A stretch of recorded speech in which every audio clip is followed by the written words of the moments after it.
Ladies and gentlemen, this is the 12th and final round. Right hand, Golovkin steps in and down he goes again. Unbelievable. Mayweather makes him pay. What a rookie mistake. A sensational left hook by De La Hoya. It's facts. I'm the best. You know what I mean? Sometimes I don't want to believe it myself, but it's the truth. I'm the best. I'm going to show you how great I am. From Southern California, this is the Last Round Podcast. Welcome to the Last Round Podcast. And today we have a bonus show with someone I've been wanting to get on the show for a while. We're going to discuss the state of British boxing with Terry Chapendama. Thanks for joining me, Terry. Hey, man, how you doing? You right?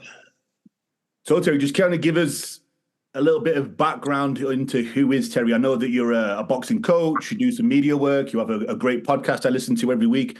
Just kind of give us a lowdown on who you are in the sport.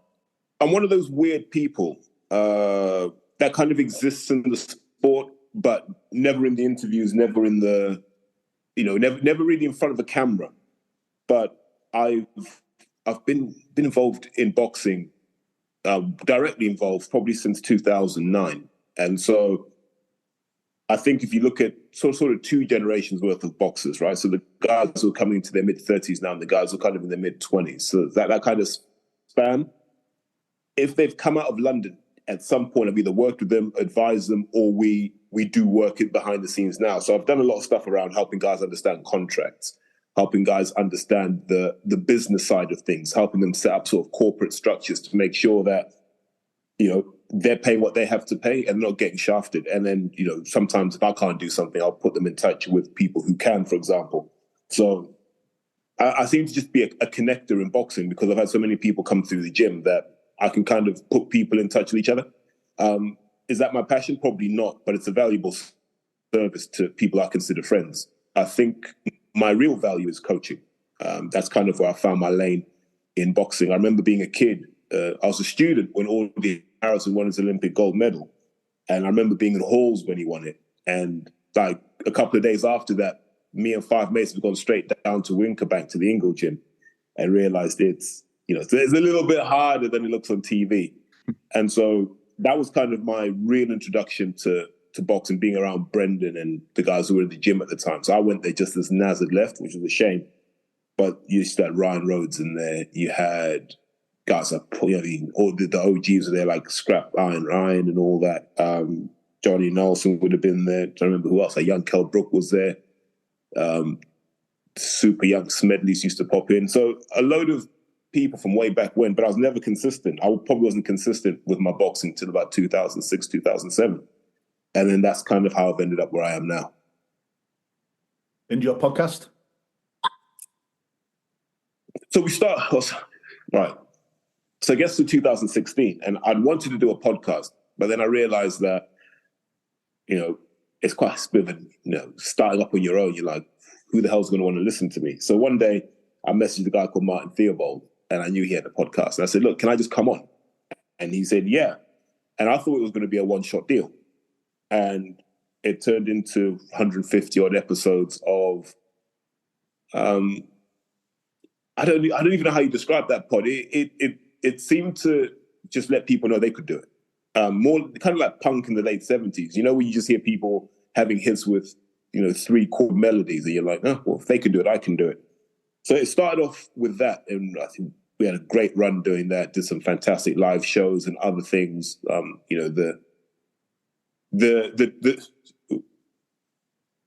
Sorry, I just got to charge my phone in a sec. But the trip we did to go watch Eubank Groves in Manchester was live long in the memory. And then it just got to a point where the travel was too much. And then I kind of branched off on my own. I still love those guys, still mates with them, but then started to do this. And I think this is probably a slightly different direction. And it's more, when I started the pod, I always wanted to do something and say something that no one else was going to say. So it's always looking for that edge in a story or that edge in a fight or a situation where you can pick something up and run with it and know that no one else is going to have noticed that. So that's kind of where the pod's evolved from. I think it took me 100 episodes on my own to figure out my own voice. And then the rest of the time I've kind of found my groove. I think you're probably going through that journey as well, where you kind of realize it takes a while to find your voice. Yeah, I mean, for us, me and Danny, when we do ours, at least we can bounce off each other. Where you do it by yourself, which I find like amazing that you're able to kind of you got no one to feed the ideas off, go back and forth. Got ability to score back yourself. But it forces you to you kind of become your own filter. So you just filter out stuff where you're like, someone else is going to say that, and then you move on from that. You go, oh, there's no point in me dwelling on that. Or there's some topics I just don't touch because I'm not going to do them better than other outlets can. You know? And that's what I love now. Like when we started New Age, the landscape was pretty barren. But now I look at the landscape and I say, it's beautiful because there's something for everyone. You know, there are some people who just want to burn down the whole system every week and they've got an audience, which is fantastic. And there's some people who love the system and want it to continue every week. They've got their audience, and there's everything in the middle. So there's a space for everyone, which I think is fantastic. And you did 2 episodes with Big Larry, you know, the hitting on PEDs, which, you know, people listening to this, if they want to jump on and listen to that, it's a great couple of episodes kind of delving, you know, deeply into PEDs in boxing. Listen, I'd never done anything that got me in that much trouble as that episode did. And I was surprised that people were so quick to dismiss it. And I remember saying to Larry at the time, we're going to be proved right. We just have to sit this one out. Yeah. That's all we said. We said, we just have to sit this one out. We will be proved right. Everyone's going to start failing tests soon. And 4 years later, it's become the reference track for drugs in boxing.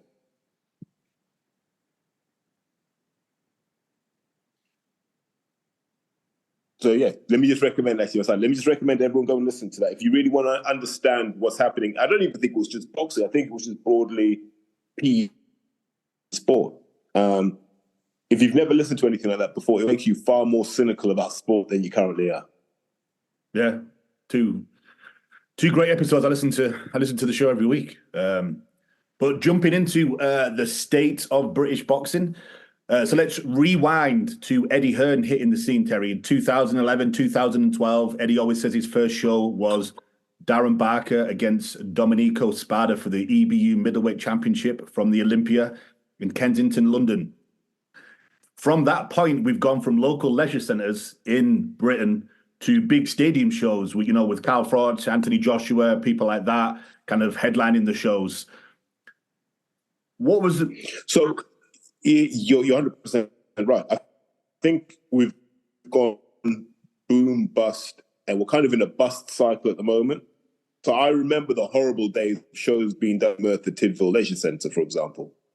I'm just going out to, you know, you'd have shows at the Elephant and Castle, like real dingy venue professional boxing. And this isn't that long ago, by the way. You know, we don't ever really talk about the 2000s, the guys like your Tony Okies, your Davey Stewarts. We don't talk about those guys speaking. We talk about the Eubank Bent era and that Frank Bruno era, and you can draw a line from about 1996.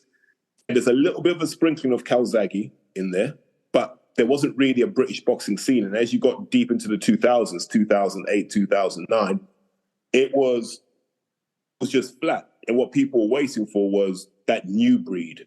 So everyone in boxing, when you spoke to people in boxing, when you speak to Stevie Bunce back then, it was, let's wait for Billy Joe. Let's wait for Frankie Gavin. We'll wait for DeGale. We'll wait for Groves. At the time, we're still talking about Tony Jeffries, David Price. These were the guys we were waiting to see bubble, and they were meant to carry the sport. And I think we can agree that they generally didn't carry the sport. And maybe DeGale and Groves did to an extent, but the rest of that kind of 2008-ish class flattered to the sea. So when Hearn came along, you had a fragmented TV landscape, like, you know, people on Sky, on Satanta. There were probably too many promoters, too much politics. And Hearn came along, and I remember his early days. So my first interaction with Eddie was when he came looking for somewhere, Lee Harrison. So he came down to Fitzroy Lodge and said, can we use this gym? And obviously we've got a connection to David Hayes. The answer was no. That was the first time I met him. We had a good chat about what he was trying to do. And to give him he was always spot on. So back then he was asking, why aren't more boxing media? Why aren't the promoters going straight to to the fans. You know, like all the stuff he's doing now is that he was suggesting back then, and no one really understood what he meant. But back, if you ever look at Hearn's tweets from 2011, 2012, go and look at the engagement figures on those. Nothing. It's virtually crickets on that. So when he came along, he needed a case study, and so his pitch was brilliant. His pitch was, whatever we tell you we're going to pay you, we're going to pay you, even if it comes out of our own pocket. So once boxers knew they were getting paid, he had access to better and better boxers. And like you said, it started with Darren Barker, because obviously there's the Essex connection with Tony Sims and, you know. And then he built up his kind of loyalty to guys like Steve Wood, Dale, because they were all part of the impasse where they were going to put small hall shows on that kind of Fight Pass platform. But it wasn't until he got hold of Froch, because everyone knew how good Froch was. And it always felt that Hennessy had under-promoted Carl.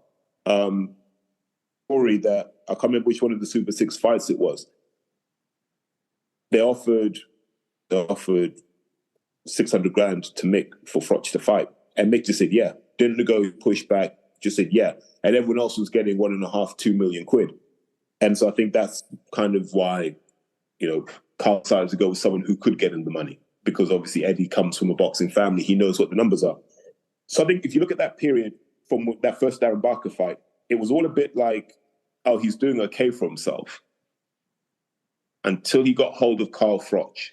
And I think it was the Butte fight. I always say I think that's Eddie's moment. The Butte fight's Eddie's moment. I'm probably going to get shot down for this, but the performance, the way he had Nottingham rocking, and that was a young promoter. You said, okay, this guy's onto something. And then the way he managed Carl's career to, the first Groves fight, and then the second Groves fight, which I always say that was the tiger that Eddie rode on the back of. I believe George made that fight.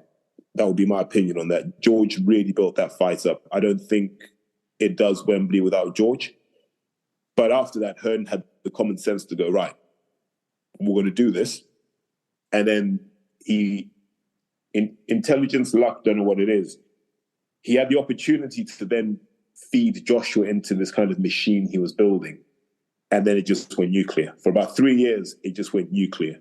And give him credit, because I don't think anyone else could have handled Joshua between 2014 and 2018, before the shine started to come off AJ. No one could have handled AJ better than Eddie Hearn did. And I think that period from 2014 to 2018 is the high point of modern British boxing. You know, stadium shows, the casual fans were engaged, people were excited, there was money coming in. Everybody was making money in boxing at that time. If you had a YouTube channel, you were making money. If you were advising boxers, you were making money. If you were boxing on any level, you were making money. People wanted to buy tickets to be part of it. And then we also have to hold them accountable for the slow decline that we're finding ourselves in. You know, once fans got involved, they thought they were going to see great nights every night. And if you think about it, we're talking about an undisputed fight in 2024, when it was first suggested in 2016. And that tells you the problem we've got with boxing. And I know I've just drifted off there, and thank you for letting me ramble. But just to bring it back to what we're saying about Hearn, we don't have boxing looking like it does now without Eddie Hearn. And we've always got to give him credit for that. Do you think Eddie was very wise in getting that exclusive deal with Sky Sports, and that helped Matchroom a lot? 100%, because he understood the machine that Sky was, and he understood the dilution effect. So if you've got 3 promoters, everyone's going to kind of hold back. Whereas if it's exclusive, then British boxing knows the only way you get on Sky is if you work with Matchroom. And Sky will love that, because it means it's almost like a guaranteed funnel of talent. And the promoter loves it. The only people who don't love it are the promoters on the outside looking in, because they've got no leverage and they've got no carrot to bring the fighters on board. In 2010, we had IFL TV co-founded by Kugan Cassius. Do you think Eddie was ahead of his time, kind of realizing that these social media and YouTube pages were going to have the effect that they do now? You know what? I slaughter him on Twitter, and he slaughters me on Twitter. In fact, we do it in person anyway. Coogan saw it. Before anyone else in this country, Coogan Cassius saw it. I don't know if he took his cue from Fight Hype or whoever, or Seconds Out, but he understood that there was an opportunity in this country to do this with boxing. He predates Hearn. I don't think Eddie thinks the way he does if he doesn't see IFL. Now, what Hearn's good at is taking an idea and making it look better. I don't think Hearn's great in terms of creating ideas. I think he's one of those guys who knows what the polish should look like. And look, I remember Coogan in the old days, in the 2010, 2011 period, and, you know, it's just this big lump with the camera. And we didn't think it would work. We're like, what do you mean you're filming and interviewing boxers? For what? You know, who wants to hear what these guys have to say? That was our attitude, because that's how we were raised. We were just really, really old school.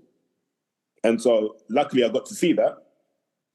And then I've got to see what he's done over the preceding 14 years. And I wish he had sold IFL a few years ago, because I think he'd be living the life that he deserves to live. But he's sort of hung in there, and now he's got to see out this kind of boxing recession that's coming, and then hopefully come out the other side more powerful. Because we're going to see a lot of people drop out in the next few years, because it's just not what it used to be. The numbers aren't what they used to be.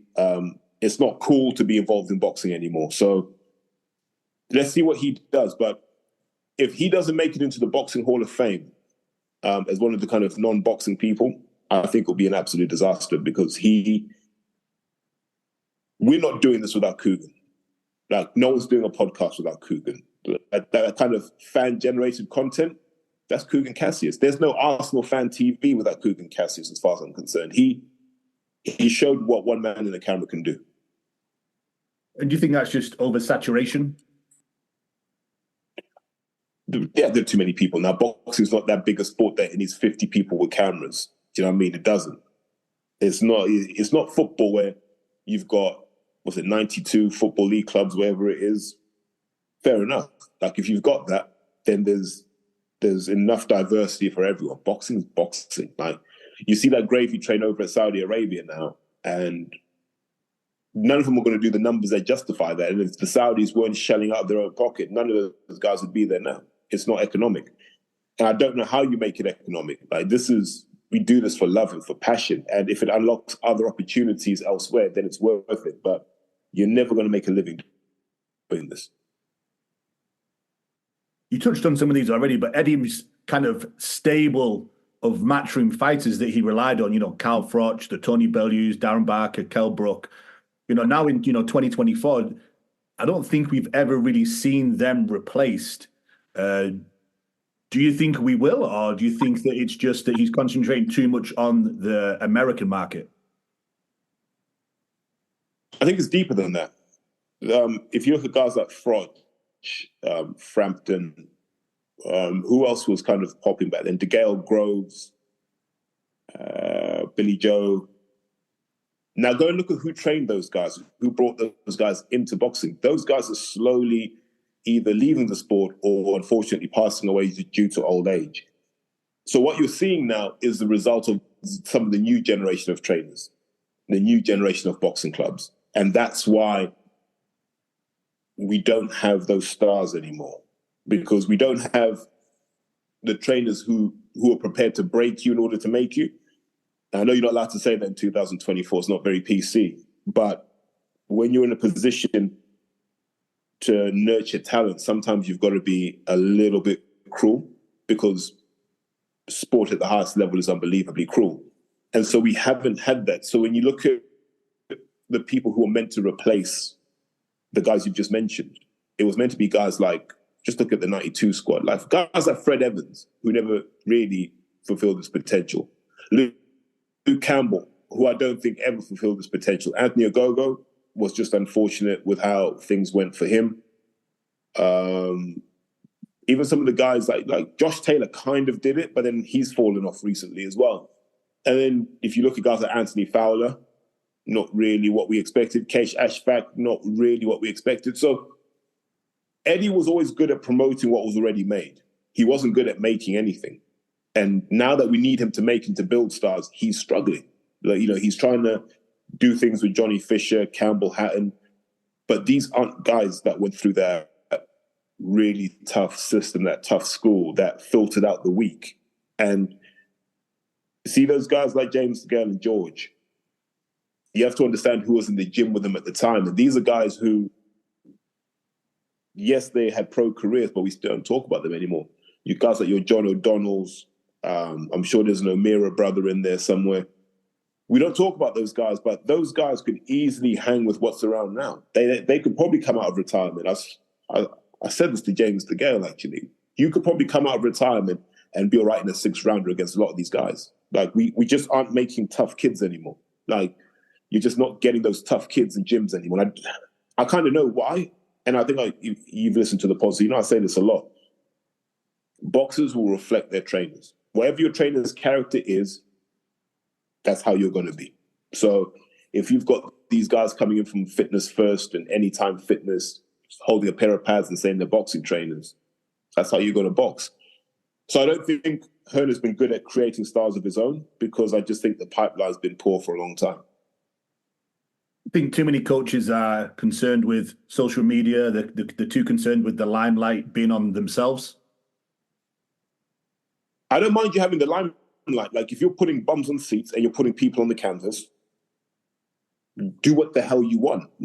Mike Tyson said what the hell he wanted, but he was delivering for the fans. He was delivering for the business people. A lot of these guys are on social media, almost like a shortcut. Yeah, if I just call someone out randomly on social media, I'm going to get a fight. It doesn't work that way. The fundamentals of boxing are the same. You sell tickets, you entertain fans, and hopefully that becomes a virtuous cycle where more and more people want to see you fight. We don't have that anymore. I'm hearing people say, I'm not going to fight this guy till we're both 15 fights into our careers. It's like, no, I want to see it now. 15 fights from now, I won't care about you. I want to see it now. And we need to get back to a bit more of that, because what these new platforms like Misfits are showing is people just want to see fights. As long as the fight's competitive and entertaining, no one really cares who wins and who loses. In 2016, so only 8 years ago, the UK had 13 world champions. Callum Smith, Josh Warrington, Cal Yafai, Charlie Edwards, Tyson Fury, Billy Joe Saunders, James DeGale, Carl Frampton, Tony Bellew, Kell Brook, Lee Selby, Ricky Burns, Jamie McDonnell, Terry Flanagan, Nathan Cleverly, Lee Haskins. As it sits today, current world champions on the male side, only Tyson Fury, Chris Billum-Smith, and Joe Cordina. Ooh, that's interesting. So Tyson Fury's from that old school, so he's one of the class of 2008. There's no debate in that. Chris Billum-Smith is kind of that generation too. It's just that he turned pro a lot later than everybody else. Cordina's one I can't get a handle on, but I imagine if you looked at where he came from, it's a similar story. To be a world champion, there's a degree of pre-selection that's needed. You need to weed out like the winners from the losers. And America does that really, really well. It's why I love their Police Athletic League. I love the Golden Gloves. And so I love all of that because it weeds out the suckers. When you look historically at Golden Gloves finals, all those guys went on to become really good pros because you don't get to fight nationals till you get out of the state. And in a lot of states, it's not easy. Trying to get out of Ohio is a nightmare. Pennsylvania's a nightmare. New York's a nightmare. Texas is a nightmare. California's a nightmare. If you can get out of those states, you're good. And I don't think there's enough respect given to a system that's that brutal, but it should be. And until we get back to that in this country, we're going to struggle to build world champions because other people have figured out the game. If you look at all those guys that you referenced, they all fought as mandatories or they fought for vacant belts. So they were maneuvered into position because at that time, Britain had the money, so we could do those sorts of fights where we could position people. We don't have that same money anymore, so it's harder to position our guys. Whereas I think other countries have sussed out that game too, and they're prepared to put their hands in their pockets. So I think having that many world champions back in 2016 was probably an overinflation of how good we were. And I think having 3 champions now is a slight overinflation of how bad things are now. But we are headed off the edge of a cliff until we actually just have a full reboot and start talking about what's important in boxing. And it's tough men, tough women in competitive fights. That's really it. Terry, do you think that starts in the amateur scene? 100%. 100%. I look at London, for example. There are too many clubs in London. So if you look at let's take middleweights. You take the 20 best amateur middleweights in London. They're probably spread across 15 clubs. So look how much effort it is to get these guys to spar each other. But you're not going to get better unless you're sparring these guys. Whereas in the old days, you kind of had a concentration of talent in a few kind of super clubs. Repton, Fisher, Fitzroy Lodge. Where else would be a powerhouse? Earlsfield had its time as well. There were all of these kind of super clubs where you'd have, really good amateurs in the same weight class. And then sometimes you'd have to loan them out to other clubs so they could all kind of have a chance at the ABAs. All that stuff was really good. Now, I'm talking about London, but there are clubs like you go up to Leeds, it's Bermontoft. You go further north, it's Burtley. You go to Manchester, it's Lee. It's Collyhurst and Mostyn. Nigel Travis over at Moss Side. You can go down to the Midlands, it's Triumph and Coventry. You go down to the Southwest, it's Empire out of Bristol. There are all of these clubs that are solid. Down in the Southeast, you've got Rumbles over in Sittingbourne. You've got all of these clubs where they've got really good concentrations of talent. And when you've got that concentration of talent, you tend to do better. Whereas London's just completely diluted the talent pool. And that's why it struggles. When London struggles, British boxing struggles. So if I gave you the keys, here you go, Terry, here's the keys to amateur British boxing scene, what would you change? So I'd have 3 tiers of amateur boxing. I'd have novice, intermediate, and elite. So novices would do 3 2-minute rounds. Intermediates would do 3 3-minute rounds. And the elites would do 5 3-minute rounds. Because that would filter out who could really do this from who can't. I'd also mandate that you'd have to have at least 45 to 50 amateur bouts before you could go pro. Because by then you would have made a lot of the mistakes so that we don't have to watch you learn on the job on TV, which I think is the most ridiculous thing ever.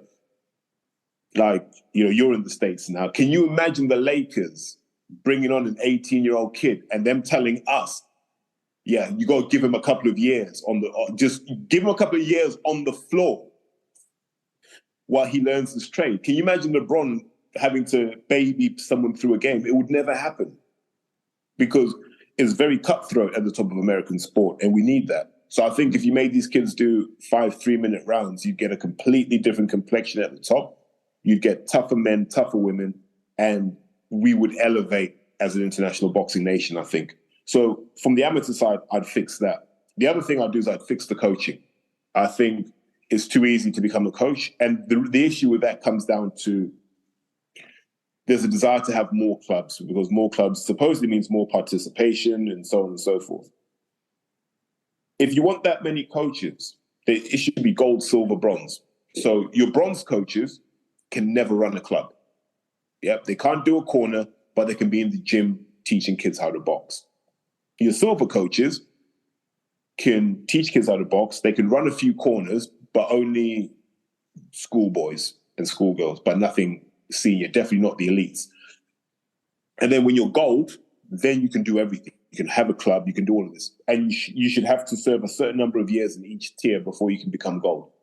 I think if you start to do that, what you'll do is you'll weed out a lot of the suckers. So a lot of the people who just want to be in boxing to say they're in boxing, they won't stick around for that because their egos won't allow them. And you will filter out the suckers and the clowns pretty fast. I think once you do that, you're laughing. Yeah, you'll have a super tight system, a focus system, good coaches, creating good boxers, and you'll keep the values and the principles consistent. And then you'll find that we've got a talent factory, like we do for football. If you look at what's made football good in this country, we just upped the level of coaching. We made it hard to manage teams. Look, you need a UEFA Pro license to manage a Premier League team now, so not anyone can just show up when they retire. Then they invested in making loads of grassroots coaches better. They've invested in trying to get some of these experienced guys to help coaches or coaching mentors. They've done so many things, and that's why we've got players in the UK like Phil Foden, Cole Palmer, and so forth. We don't have the equivalent in boxing yet, but we need to get there. Do you think there needs to be a change in the style, so the transition from amateur style to pro style isn't as much? There shouldn't be a difference. I train my kids to be pros. The only difference is we do 6 rounds worth of work in 3, right? So all we do is we just turn up the volume. For an amateur fight, turn up the volume. You got to go and spar someone, you got to go and spar Joe Cordina. We turn down the volume because you got to fight more rounds. But it's the same shots, it's the same ideas, it's the same principles. But I can do that because I invested in learning so many different styles. So I learned the traditional, bolt upright, hop in and hop out style. I learned that kind of British style, which isn't really a style. It's just lazy coaching. And it's, how you describe that? It's a rough guide. It's like this, right? There's a way that they teach you to drive a car. But the way you drive a car in real life isn't how you drove during your lessons and when you did your test, for obvious reasons, right? So too many people stick to that textbook to the detriment of their fighters. What you want to do is see that as a guide, and then you go, right, but what wins fights? What wins fights? Work rate, combination punching, and the ability to control distance. That's true in the amateurs and the pros. So then you start to build your style and approach around that. And you should be able to have amateurs and pros in the same gym. And then all the amateurs are the sprinters, and then the pro guys are more of your marathon runners. But it's the same thing as running. I think at the moment now, there's this horrible adjustment period I see boxers go through where they go from that GB system or that kind of want to be in GB system to some other style that doesn't make any sense. And so they lose 2 or 3 years of development, just unlearning stuff to relearn stuff. And you shouldn't have to do that. So I'd merge a lot of these pro and amateur things. I wouldn't have the separation that we have now. It doesn't make any sense. And it's just basically spreading boxing's footprint wider than it needs to be. Is there a country's system that you do like, that you think Britain should maybe model themselves on? We tried that, didn't we? So we tried to be Cuban, and then we tried to be Russian with the EIS. And it yielded some results. But what it did is it took loads of really talented boxers and made them fitter and stronger. It didn't create talented boxers. That those systems don't. Even in the Soviet system, by the time you get to national level, you've been coached well in your school or in your local club. That's already been done. So, I don't know, and this is where I start to wrestle with it now. You've sort of caught me on the hop here. I don't even think there's a British style. There shouldn't be, because I see boxing differently to a coach like Dave Caldwell, and Dave will see boxing differently to Don Charles. That's fine. But there are non-negotiables. And those non-negotiables are that work rate, that ability to punch in combinations, and that ability to control distance. They're non-negotiables. You should look at any trainer and their fighters should be capable of doing that. What you do beyond that is entirely up to you.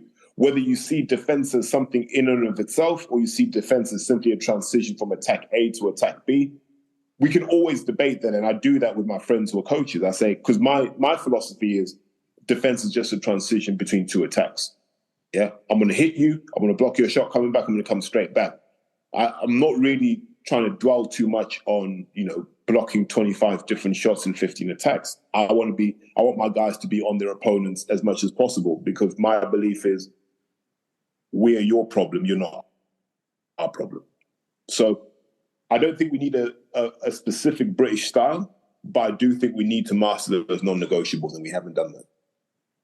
And for people listening who don't know, Terry, just kind of explain why people like Usyk and Lomachenko have nearly 400 amateur fights, whereas, guys in the UK have, 10% of that before turning professional. So their systems, I don't know if the system's the same now, but in Usyk's day, if you imagine, because you went to school here, imagine your school gym on a Wednesday, just had loads of people, like there are teachers who are qualified to do amateur stuff, right? And so all they do on a Wednesday is a couple of schools come down, they match each other up, and they just get stuck in. And they do that every week. You know, they might do it on a Wednesday, might do it on a Saturday. So you can rack up fights pretty fast if there are always fights happening. And it's cheaper. I don't think these guys have ambulances on standby. They don't have all the expense we have of putting an amateur show on. They don't have event insurance. So if you think about it, like just hire the ring for an amateur show. By the time I got the doctors and the paramedics and the ambulance there, that's another £350. Then there's the expenses for the officials. So I'm sinking £1,000 or 1,200 quid into an amateur show, right? And then I'm trying to sell tickets for 20 quid each on a weeknight, sometimes on a Sunday. So if we had a cheaper way of doing it, so to say, let's say schools start to do it within their kind of insurance umbrella, for example, you'd get kids with more fights. But I'm being very kind here. Like, I'm going to give you an example. Last Friday, I was sparring a kid. And like, I hate doing it because I'm old now. But sometimes, you know, you got to let the young pups know. But he had 3 fights fall through from the same boxing club. So he should have had 3 bouts in the last 4 weeks. He's had none. How do you get to 300 bouts and people keep pulling out? Kids are scared to lose now. And so they won't fight unless all the advantages are in their favor. That's the sad part about it. In the old days, you just showed up. Like, I know guys who showed up on weight as spares just in case there was someone there. And you don't have that attitude anymore. People don't want to fight. They want to win. They don't want to fight. As a coach yourself, do you think it's good that a fighter has, 200, 300, 400 bouts, or is that too much wear and tear on the body before turning professional? So if you're having that many bouts, you're probably not training that much. So you're substituting training miles for fighting miles. And so if you're fighting, you're doing 3 3-minute rounds, as opposed to what you'd have been doing that day, which would have been maybe 6 rounds sparring and another 45 minutes of other stuff. So there's a trade-off. Now, I don't know what the sweet spot is. I don't know if 120 bouts is enough. I think Mayweather was like 125 or something. That seemed to work. Is it 200? A lot of the Cubans have that. I don't know. Is it 300? If 300 worked, then where are all the other guys who had 300 bouts? You see what I mean? That would be my question. If 300 was the sweet spot, we'd have loads of world champions with 300 bouts. I think Usyk and Lomachenko they're like Barcelona in 2009. When Barcelona brought in that idea of tiki-taka, and no coach had been exposed to it, so you didn't have the remedy for it, right? And then when Bayern Munich had the remedy for it, I don't know if you remember when they spanked Barcelona home and away because they were able to number up in midfield, for example. Then, I mean, that whole style had to evolve to become more physical. And I think it's the same with Lomachenko and Usyk. We weren't used to that kind of skip and pivot to the right-hand side that they do. And that's where they get a lot of their joy. So coaches have had to learn to adapt that, right? You saw Teofimo Lopez do that really well. I thought Dubois did it well against Usyk for the amount of time that his mind stayed focused on the job. And I don't know if you go back and notice, from the first Joshua fight to that Usyk fight, they all got progressively better at shutting off that right-hand side for Usyk, and they made Usyk fight more than he wanted to. And so you've seen the performances get closer and closer as people have figured out Usyk's game. And tomorrow we're going to find out when he fights Tyson Fury, has he fully figured out the game? So I think that's how I'd put it, that those two are freaks. I think Mayweather's a freak. So let's look at what most people who become good tend to do. And it tends to be in that kind of 150 kind of range, if you look at the American side. But I'm more concerned with, when did you start boxing? So if you did, let's say you did your schoolboy run, so from year 7, so 11 years old till about 15, 16 years old. Let's say you did that run. By the time you finish that run, you should be on about 60, 65 bouts comfortably, because those kids just fight all the time. And then if you do a couple of years as a senior, you're on about 95, 100 bouts anyway.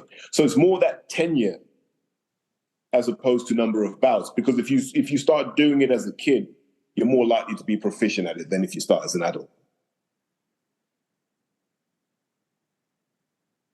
Sorry, someone was trying to call me. So kind of turning our attention now, Terry, to the professional coaches. Like we just touched on, 13 world champions in 2016, now currently only 3. And we're starting to see more and more British fighters come stateside. Dillian White, that's someone you're friends with, Dan Aziz, Callum Smith. All those guys are coming over to the US for coaches. So what do you think it is that maybe the British coaches are lacking right now? Honestly, an American accent. Like, that's it. I know it sounds flippant to say that, but let's look at the performances. So Callum Smith went to the States. Is he a better boxer than he was when he was with Joe Gallagher? I'd argue he isn't. Is Dillian White a better boxer now than he was under, everyone he's been under, Mark Tibbs, et cetera, et cetera? The answer to that is no. The exception is Dan Aziz, but Dan's still a young pro. So Dan's still got capacity to develop. And he's done a lot of that development with Buddy McGirt. So I get that one, because Dan and Brian had to separate quite early in his career. So it's a timing thing. If someone decides to go straight to America like Hamza Shiraz has done, I can see the benefit. But I think once you're a mature fighter, you're literally just going to hear a different voice and a different accent, because there's not much change you can do. Like if you look at Dillian White, Callum Smith, once you get past 30, what a good coach is going to do is just remove stuff. Like, let's just take away all the stuff that gets in the way of you performing. Yeah? You trying to throw a double uppercut isn't working for you. Knock that on the head, right? And you just pare everything down. Freddie Roach did this with Miguel Cotto. He just said to Miguel, you're going to have a 1-2 and a couple of left hooks, right? That's really your game. Everything else is just about how do we get you in position to do those things. That's it. And that's good coaching. We don't do that here. I think in the UK, we're obsessed with showing how clever we are as coaches. So everyone's got people doing 100-punch combinations, punching with, all this kind of flary stuff that doesn't work. Whereas the coaches that I've found in America, when I've encountered coaches, it's really basic stuff. They sex it up and they call it all this clever stuff, but it's really basic stuff. It is punching combinations and get your fundamentals straight and get your work rate high. That's it. The things that win boxing bouts are true in every culture. It's like, that's what makes it such a beautiful sport. It's a universal language. And there's no secret out there. Just outwork your opponent, punching combinations, control that distance. Now, how you do that is kind of the cool bit. Like, that's the jousting between coaches. How am I going to control distance? How am I going to make sure my guy can get combinations off? How am I going to make sure we keep that work rate constant? They're the things that make coaching fun.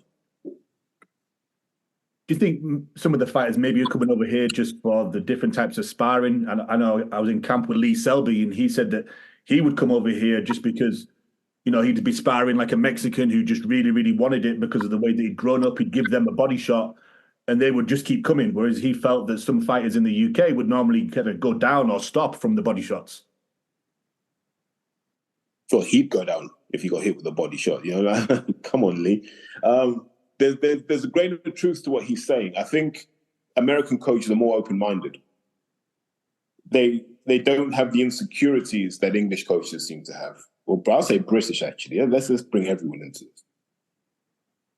this. American coaches come up. I always use the example of Ronnie Shields. Like, Ronnie Shields came up. I think he coached in the Olympic setup. It might have been 1988. It was 84, 88, where Ronnie Shields was just one of the assistant coaches in the Olympic setup. And then he was around Mike Tyson in that kind of post-prison Mike Tyson era. He was around guys like Georgie Benton when he was with Holyfield. And by the time Ronnie Shields becomes a head trainer in his own right, he spent so much time under all of these other guys. And he's been immersed in so much, like his network is solid before he becomes a head trainer. So what can Ronnie Shields do? he can get on at people and say, look, I've got a guy here. Can you bring me a few guys for sparring? Yeah, sure. But he's earned that. A lot of these guys have worked their way up. Freddie Roach under Eddie Fudge. Wayne McCullough under Eddie Fudge. A lot of these guys have worked their way up a ladder. You know how it works over here? If you've got enough money to pay the rent on an industrial unit, you're a boxing trainer. We didn't know you a year ago. We won't know you 2 years from now, but right now you're a boxing trainer. What have you learned? Like, what qualifies you? Like, who are you? Do you see what I mean? And this happens in this country a lot. We're like, who the hell is this guy? Like, where have they come from? And all they've done is they've spent like 6 months on the internet making notes. And they just talk all that internet stuff. Like we haven't done our research and we know, look, you learned that on the internet. I can tell you what video you got that from. And that's what we've got in this country. We've got a lot of YouTube coaches. And I don't think it's the same in the States. But that might come. And do you think that is affecting the professional ranks to the point that we've only got 3 world champions right now? Oh, hell yeah. Yeah, like you got clowns training clowns. So it's just a cycle of doom. And until we get better professional trainers, number one. Number two, until our professional trainers humble themselves and start doing things like just having dinner with each other. Like the number of times I've been to fight events, right? And I've had to pull coaches and say, look, let's all just sit down and have some food. Why? Because I want to know how you do certain things, and maybe you want to know how I do certain things. Like, if we share the knowledge, it doesn't make us weaker. It makes everyone here stronger by sharing that knowledge.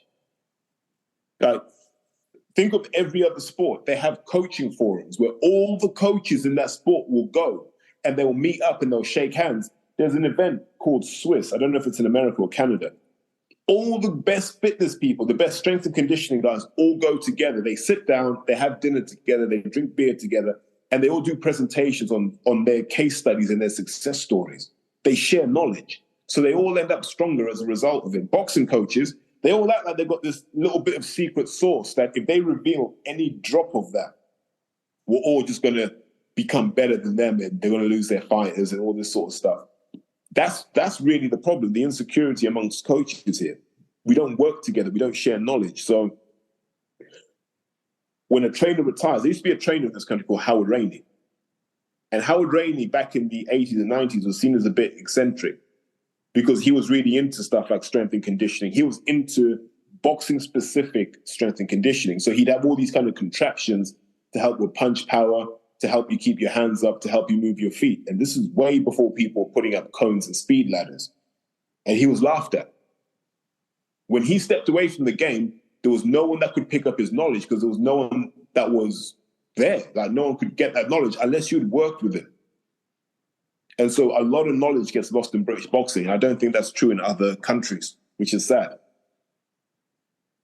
Same question I asked you for the amateur ranks, I guess. If I could give you the keys to the pro ranks, how would you fix it? The same thing. You should have to earn your license like you should in any sport.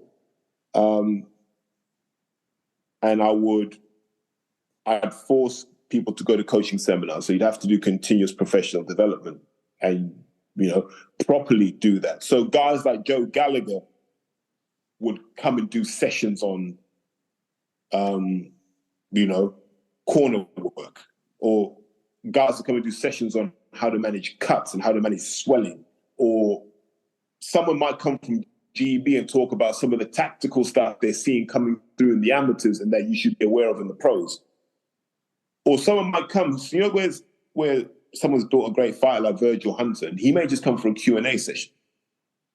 We don't have all of that stuff because that's a great way to get the knowledge. But my objective in the pros would be better knowledge, because better knowledge will create better coaches, creates better boxers. But I still see guys doing just stupid stuff in gyms now. And I go, okay, well, why are you doing that? And they don't know. What problem are you trying to solve? Don't know. They've just seen something. It's an ego. That seems to be the recurring theme. It's an ego problem. Need more people kind of serving an apprenticeship as such. Yeah. the American system's bang on. Like you should look.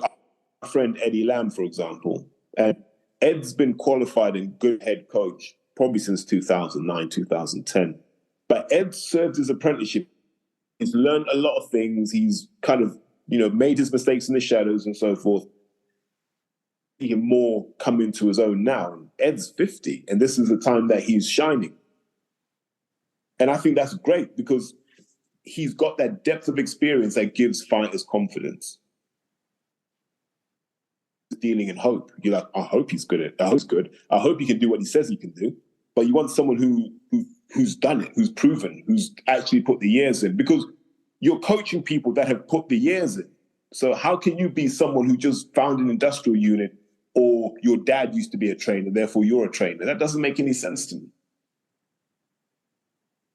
Who are your favourite British trainers right now? Oh, wow. Obviously, be Eddie Lamb. Eddie Lamb's a good friend of mine.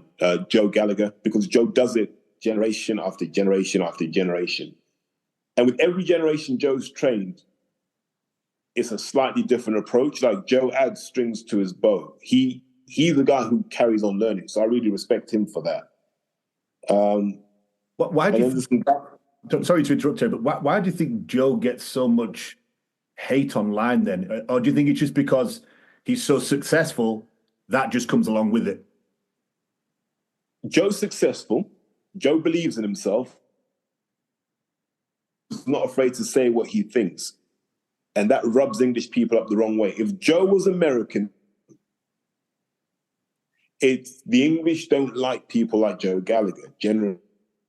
He done it time after time after time after time. And Joe is anybody. He will share his knowledge, he will share his wisdom, because he understands that is a trainer. It's not just who did you train, it's like came after you and who's going to carry your values and principles on. Just like he carried on the values and principles of Phil Martin, who he came up under. And that brings to a point. That apprenticeship is so important in terms of just learning and being able to experiment under the umbrella that a more experienced coach provides. You can finish your list of your favourites. I interrupted. Oh, okay. So Joe for sure. I like Ben Davison. I don't think he's complete and I don't think he's hit his peak yet. But I like the fact that Ben came in with a different perspective. I like the fact that Ben came in saying a lot of stuff that in other sports is common sense, but is considered heresy in boxing. So I like him. And then when you start to look around, then it gets harder. I like Shane McGuigan. I think Shane's real magic is that ability to identify the things that take away from your performance and fix those. So Shane will fix all the things that are holding you back before he even tries to enhance you. And I think that's good. Probably the most disciplined, focused trainer I've met in terms of he just zeroes in on the smallest of details. So I've got a lot of time for him. I've got a lot of time for Don Charles as well. So Don is, how do you describe Don? Don's just a boxing sage. He gets it. He's just never had a proper case study. Until he got Daniel Dubois, he'd never had a proper case study to show what he can do. So now we're going to find out what Don Charles can do. So I think they're the ones I'd speak to because I've had closer interactions with them. There are other trainers who I'm sure are just as good. There's some young guys coming through. Billy Rumble down in Sittingbourne. He's looking good. Anthony Croller, I'm hearing really good things about him, just from sort of mutual contacts. So there are a few guys who are there. Josh Wales coming through as well, up in Barnsley. So there's a few guys, but they're the ones that I can speak to because I know them in a more detailed way. You like that kind of new link up between Ben Davidson and Lee Wiley, where Lee Wiley essentially kind of like looks at the videotape, breaks things down and builds a game plan? No. And the reason I say that is I don't think Lee Wiley can show me the in-ring credentials that allow him to analyze boxing. Now, I'll explain it like this. When we all watch boxing, it's easy to see where the openings are, right? We all know where the openings are because we can see it on our screens. Like, and in my head, I'm like, look, just hit him in the ribs. But when you're face to face with someone, you can't see all the openings. And sometimes when you're in the ring, you can see openings that the audience can't see, or you can pick up on psychological cues that the audience don't see. And so when Lee Wiley does his analysis, he's only seeing it from one dimension. And it will kind of sit well with boxing fans because he's seeing it from the same dimension they are. But when you spend time in the ring, you can kind of balance it off and you can go, actually, do you know what? Most of the time you throw a body shot to the ribs, it's not because you know the ribs are open, it's because you can see the arms in a certain position. And as soon as they give you that kind of picture, you know that's your time to throw the shot. And so a lot of stuff in boxing is done on instinct. It's on thin slicing and being able to really remember situations where this has worked before and just tap into those quickly. And a lot of Lee Wiley's analysis, because I remember before he linked up with Ben, I used to watch those videos.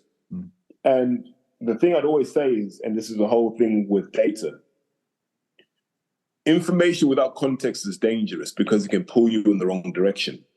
So if you take a 10-second clip of a Miguel Cotto fight and do a 20-minute video on it, that's great. But let's look at the rest of the fight.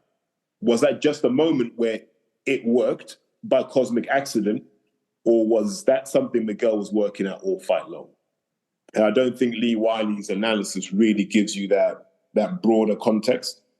But conceptually, I'm not against it. That's what I'd say. I just don't think it's well executed by guys like Lee Wiley. How much do you think, Terry, MMA and the UFC is affecting the British boxing scene? Maybe at the bottom end.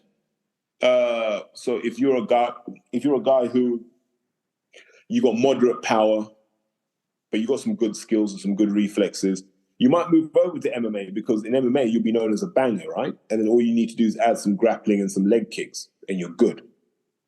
So I can see people doing it that way. But if you're a damn good boxer, the money available to you is so much greater than it would be in MMA. So I think MMA will take away some of the guys who wouldn't make it in boxing, but the guys who would make it in boxing, you get paid more for boxing than you do in MMA. Until that changes, I don't see those demographics changing.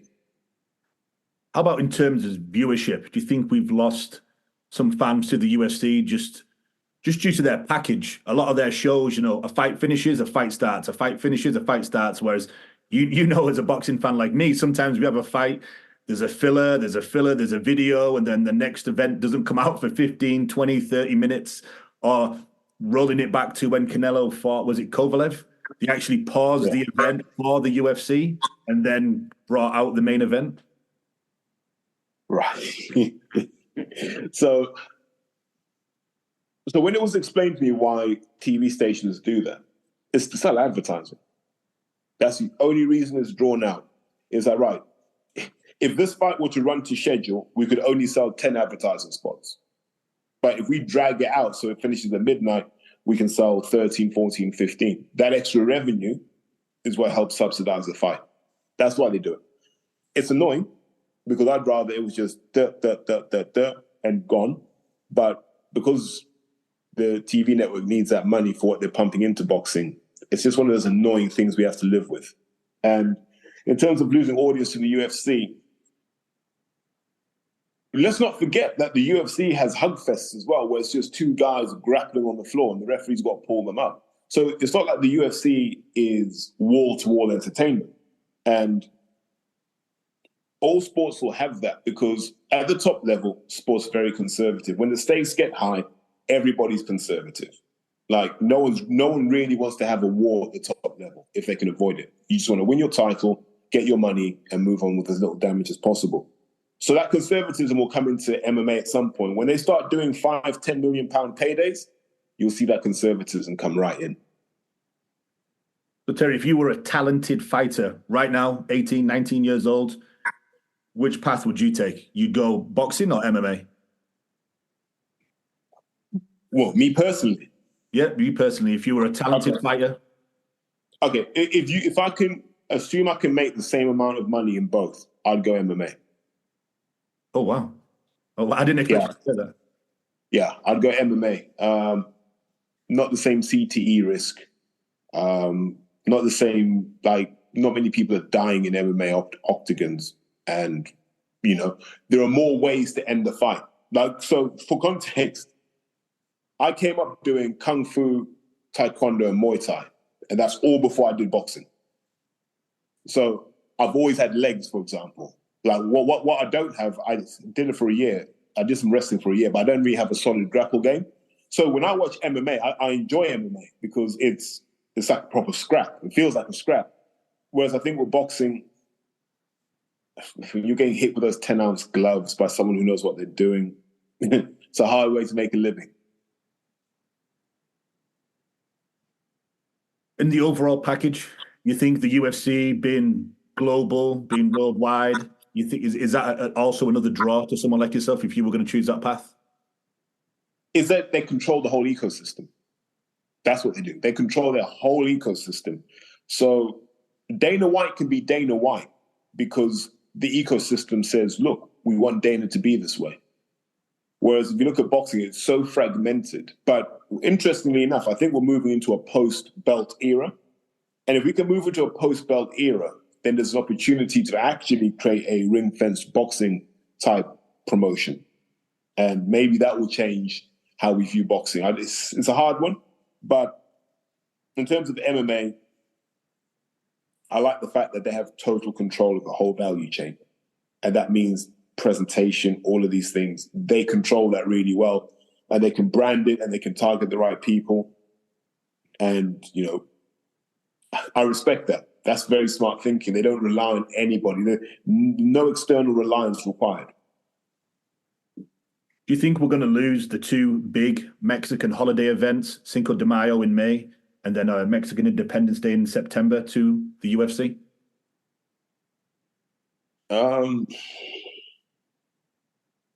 Well, they were only relevant because Mayweather made them relevant, right? We'll just pick another day. It'll be Halloween. Like boxing will just find Halloween, and then that will be the new day.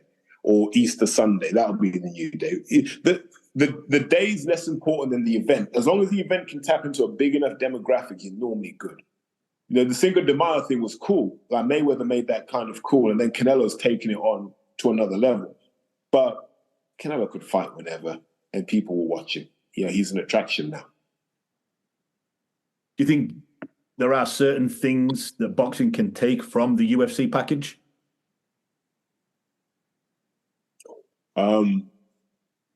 Yes. So I like the corporate partnerships they have. Like if you look at the branding, you got Monster involved. These are, you know, prestigious brands. They have a lot of prestigious brands associated with them.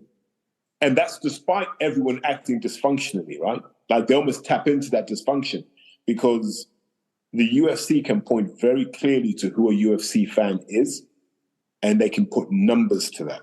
And so Monster go, look, I know on YouTube, 50,000 people are going to watch this whole press conference. I want my cans front and center on that table. Job done. No one wants to do that in boxing, and I don't know why, because boxing is just as dysfunctional and as reckless, but there's a mistrust of boxing because the UFC is a listed company. So there's certain things that can't be involved. Like you can't just have drug barons show up and start messing around with the UFC. You'd have to declare that to the SEC. Boxing doesn't have that. So that's why brands don't really work with it. If boxing had one governing body, you could take the whole package and sell it to advertisers. And advertisers would have leverage on that governing body to say, look, we don't like certain things that are happening. It's not good for our brand. I think that's how you bring discipline into boxing. You kind of just touched on one of the questions I was actually going to ask you next. It's going to be very controversial, I think. Do you think one of the reasons British boxing is dying is because of the disappearance of Daniel Kinahan and the money that he was ploughing in from behind the scenes? Trying to get me killed. I said it at the time, and I've got a hard time for saying this. Daniel Kinahan was basically life support for boxing. There's a lot of stuff that wouldn't have happened without Daniel Kinahan. There were loads of shows that wouldn't have happened. Loads of people got paid to box because of Daniel Kinahan. And you notice as soon as his money went, a lot of those people's careers stopped dead in their tracks. He was keeping boxing on life support. We should have been in this crisis mode for a long time. Now, has the money really gone away? Is the question. I'm going to be diplomatic here and say I don't know. It's way above my pay grade. But there are a lot of unsustainable boxing things happening still. So maybe he's just got cuter in how he shows his love for boxing. So yes. Yeah. I'm never going to be a guy that criticizes Kinahan's involvement in boxing. We can talk about the other stuff, and that's a separate conversation. But his involvement in boxing that I saw personally, like I was out in Marbella, I have seen with my own eyes, he helped people eat.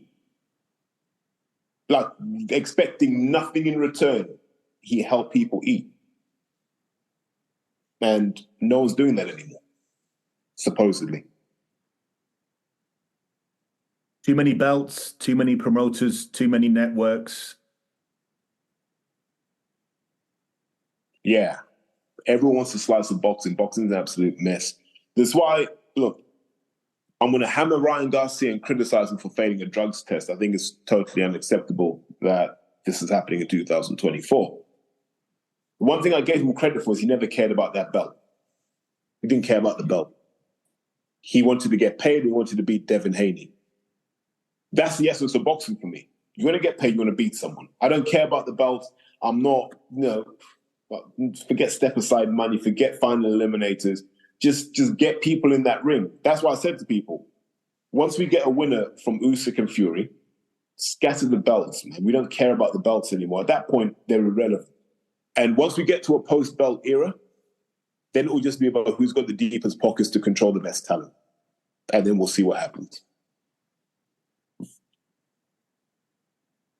Too many promoters that don't work together. Obviously, thanks to Turkey Ali Sheikh, we're now starting to see Frank Warren and Eddie work together a little bit more just due to the amount of money on the table. What's going to happen when the money dries up, though? Because they can't start going to war again because we're not going to believe it, right? So now everyone's got to play nicely because we've realized that there are no barriers to promoters working together. I think the only hope we really have is Frank starts to hand more and more of the operational side and the matchmaking side to George. To George, Francis, and even his nephews like Alfie, Freddie, Sonny, etc., etc. Just let the young guys do it. Let Hearn work with those guys. If that's what's needed, let Hearn work with those guys, because if they go back to not working together and if they keep freezing Ben Shalom and Sky out, we're going to be screwed. Like, we don't have enough talent for it to be spread this thin.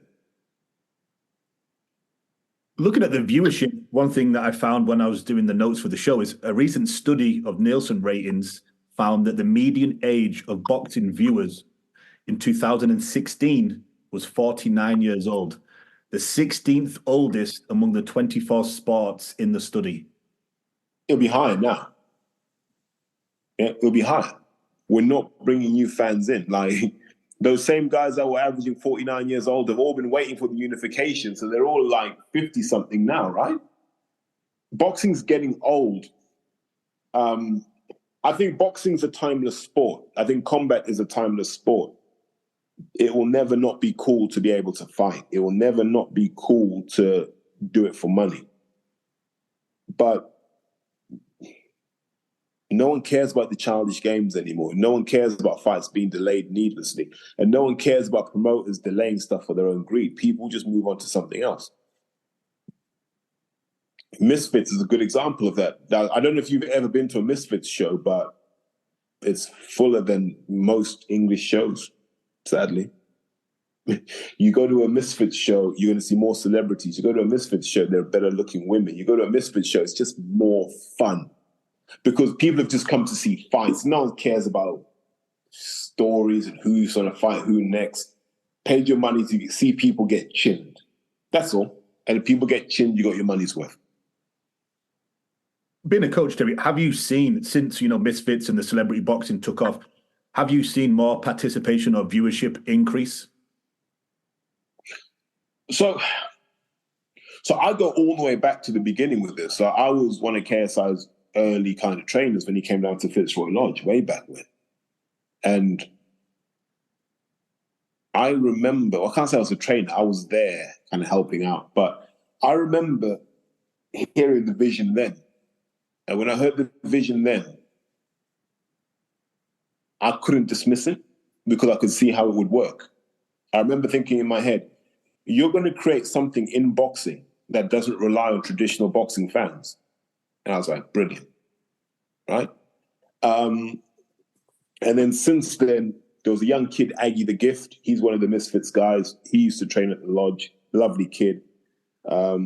Couldn't quite hack it in the amateurs, but he's doing wonders now. And Misfits works better for him. And there are a few people who are like, I want to try and jump in on one of those shows. So what it's done actually is, and Misfits have been really smart, and they did it with Salt Pappy. There are a load of guys you have in your gym who don't really want to fight because they can't be bothered to make weight and all that sort of stuff, and they don't like the idea of getting punched in the head for no money. But they're in the gym consistently. And all Misfits did is give those guys an outlet. So Salt Pappy was boxing for years before Misfits came around, a couple of years for sure. And then when Misfits came, he knew what he was doing, he jumped in. And there are a few of those guys who are kind of ringers on that kind of influencer scene because I've seen them in gyms over the years. So it hasn't created new boxers walking into your gym per se, but it's given some of your guys in the gym an outlet that they didn't have before.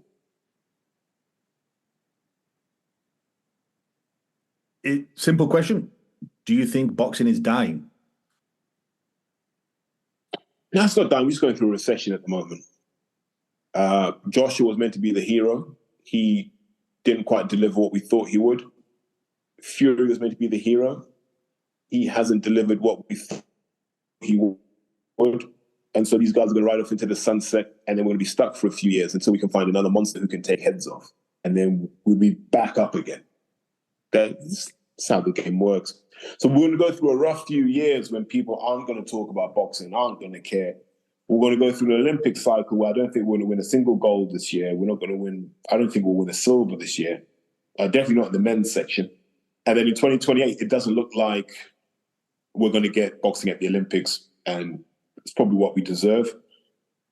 And so if there's no Olympic cycle, you're going to get a flood of kids just going, right, I'm just going to turn pro because there's no Olympics to aim for. That might be the thing that kicks it into gear, is the lack of a 2028 Olympic for boxing. If that's the case, then fantastic. Then 2027 and up, we'll start to do well again. But right now, we're headed for some very bleak times. And the 2028, that's the one in Los Angeles, correct? Yeah. You think we're not going to get boxing? You think it's going to? I know that they were going back and forth, and they were looking at making like new regulations or something like that.